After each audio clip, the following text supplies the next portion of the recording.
ইসরায়েলের যুদ্ধ থামাতে ইরানের প্রস্তাবিত 10 শর্ত,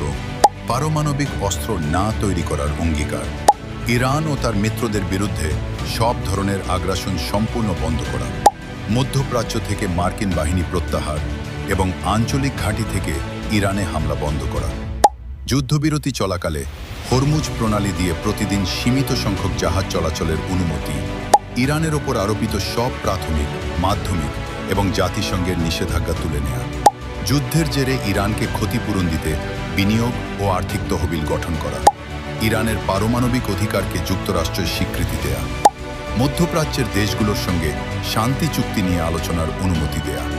মধ্যপ্রাচ্যের সব প্রতিরোধ গোষ্ঠীর বিরুদ্ধে হামলা না করা। সব প্রতিশ্রুতি জাতিসংঘের আনুষ্ঠানিক প্রস্তাবের মাধ্যমে অনুমোদন করা।